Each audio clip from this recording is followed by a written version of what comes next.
Assalamualaikum warahmatullahi wabarakatuh. Hai semua, kembali lagi dengan saya di channel Jelajah Nonton. Pada video kali ini saya akan bercerita tentang cerita misteri. Cerita ini sangat menarik dan bagus banget untuk didengarkan. Baiklah, langsung saja kita simak ceritanya. Yang berjudul Serumah dengan Jin Islam. Kamar mandi itu seperti sedang dipakai orang. Tatkala kami memberanikan diri untuk menengoknya. Namun, tak setetes air pun terpecit di kamar mandi tersebut. Awalnya, tepat tengah malam di atas genting rumah kami, terdengar suara srek, srek, misterius. Ternyata menurut Ki Sobari, itu jin Islam di rumah kami yang sedang menunaikan sholat tahajud.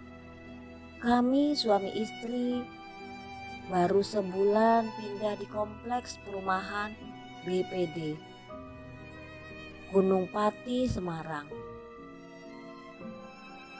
Lokasi perumahan itu tidak jauh dari ruas Sungai Kreo yang di tepinya terdapat sebuah goa keramat. Menurut warga setempat, goa yang dinamai Goa Kreo dulu bekas tempat pertapaan Sunan Kalijaga. Pada hakikatnya, ujar Ki Sobari, sesepuh warga setempat, sungai dan Gua Kreo hingga kini masih angker. Orang tak boleh sembarangan ketika berada di lokasi itu. Ki Sobari setiap malam Selasa dan Jumat Kliwon bersama beberapa muridnya kerap bersemedi di alur sungai tersebut untuk mencari wangsit atau untuk menetralisir pengaruh negatif sungai itu terhadap lingkungan dan warga di sekitarnya. Terakhir tepat jam 24.00 malam Jumat Kliwon September 1998 lalu. Ki Sobari secara gaib sudah bersemedi hampir 1 jam mendapat sepasang pusaka berupa candrik. Pusaka itu keluar dari balik bumi perlahan-lahan. Lalu dipungut Ki Sobari dengan mantra-mantra. Saat ditarik ke atas, bau pusaka itu wangi sekali. Rumah kami beberapa puluh meter dari lokasi Ki Sobari sering bersemedi di malam hari.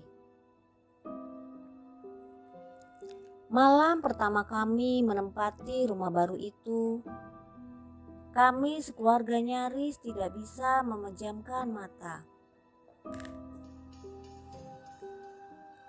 Tepat jam 12 malam, di atas genting terdengar suara-suara misterius, sangat mencurigakan.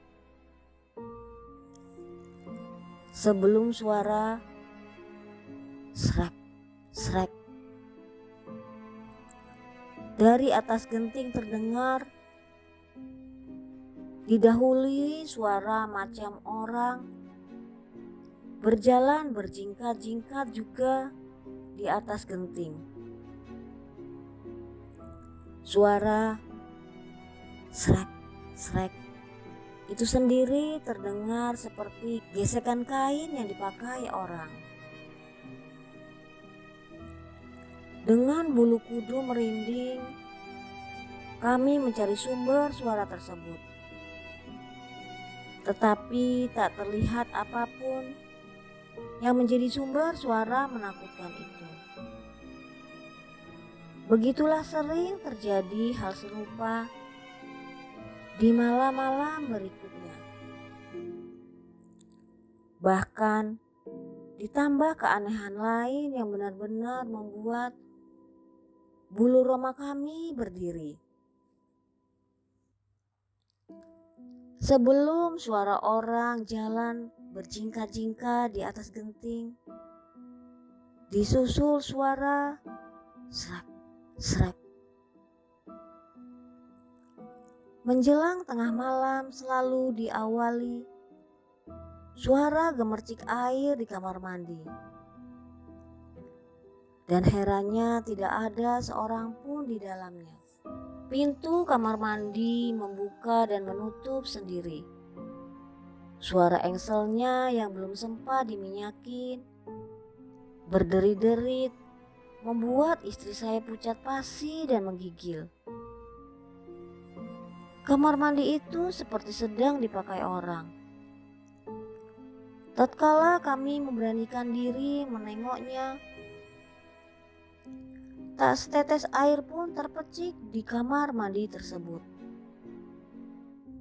Lantainya sama sekali tak basah.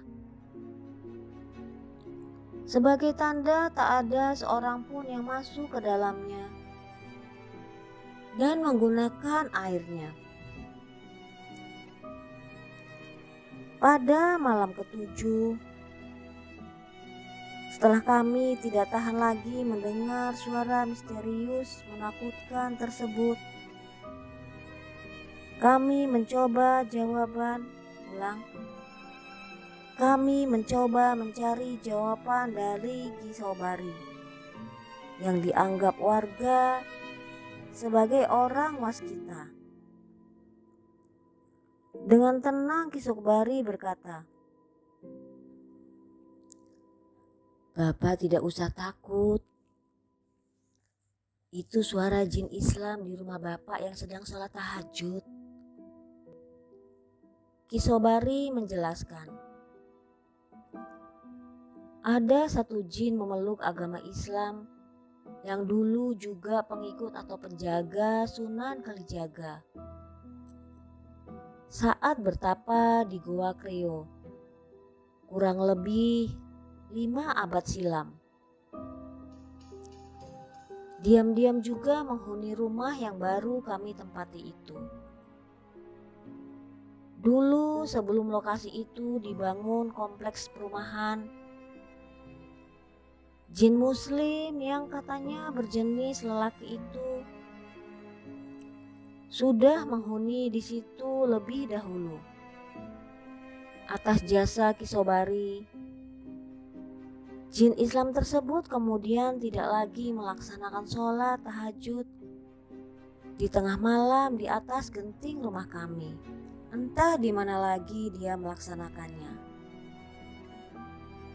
Yang pasti suara srek, srek di tengah malam tidak terdengar lagi dan kami mulai bisa tidur nyenyak.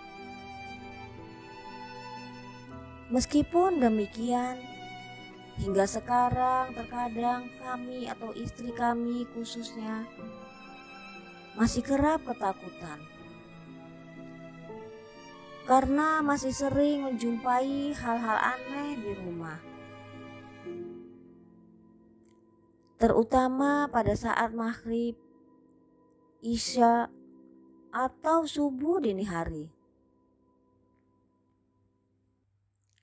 Kami harus bersikap dan bertindak hati-hati, kendati dalam rumah sendiri. Beberapa kali pernah terjadi kami dan istri menemui peristiwa aneh dan menakutkan. Pada saat maghrib atau isya, istri saya di belakang rumah cuci-cuci piring dan suara-suaranya agak ribut. Mendadak dari arah halaman belakang rumah mengguyur air dari atas. Padahal saat itu langit bersih dan tak hujan. Begitu pula di subuh dini hari, kami berdua yang telah terbangun dan mulai bersih-bersih rumah, jika menimbulkan suara gaduh, dipastikan dari arah belakang rumah mengguyur air misterius membuat kami ketakutan. Sekali lagi kami datang pada Ki Sobari, lalu menanyakan gangguan guyuran air misterius tersebut. Ki Sobari menjelaskan, pada saat-saat seperti maghrib, isya atau subuh itu, jin yang berada sekitar rumah kami yang semula sembahyang tahajud di atas genting, yang sedang melaksanakan sholat, karena kami menimbulkan keributan, membuat jin itu terganggu saat melaksanakan sholat dan marah dengan mengguyurkan air. Atas permintaan Ki Sobari, kami berdua tidak lagi membuat suara-suara gaduh menjelang saat sholat maghrib, isya atau subuh. Ternyata dari sikap kehati-hatian kami, tidak lagi muncul kejadian aneh dan menakutkan, yaitu dengan datangnya guyuran air misterius dari belakang rumah. Namun begitu, bukan berarti kami lepas tuntas dari ketakutan. Masih terjadi peristiwa lainnya yang lebih menakutkan, membuat istri saya tidak kerasan tinggal di rumah tersebut. Bahkan sempat pamit untuk sementara, ingin pulang ke orang tuanya. Untung Ki Sobari sekali lagi menolong. Kejadiannya bermula saat turun hujan deras di malam hari. Sekitar pukul 23.00 hujan berhenti. Kami berdua saat itu sudah tertidur. Entah bagaimana tiba-tiba istri saya terjaga dan menjadi ketakutan. Karena di ruang tamu seperti terdengar suara dengkur orang tidur. Saya yang dibangunkan istri dengan jelas juga mendengar dengkuran itu. Waktu saya tengok di ruang tamu yang terang benderang oleh penerangan listrik neon 40 watt, ternyata tidak melihat apapun di situ, kecuali hamparan karpet di atas ubin. Dan anehnya, begitu kami terjaga kedua kalinya, suara dengkuran itu menghilang. Pada harinya, kami kembali terbirit-birit mendatangi Ki Sobari, menceritakan pengalaman semalam yang menjadikan istri saya ketakutan. Menurut Ki Sobari, hendaknya kami berlapang dada jika malam-malam turun hujan, karena jin sekitar rumah kami ikut nebeng tidur di dalam rumah. Sudahlah Bapak dan Ibu, saya minta mau sedikit berbaik hati atau beramal pada makhluk lain. Jin Islam itu tidak mengganggu. Biarlah kalau hujan, dia ikut menumpang tidur di dalam rumah kita. Siapa tahu kebaikan Bapak dan Ibu nanti akan dibalasnya dengan kebaikan dia, jin Islam, pesan Ki Sobari.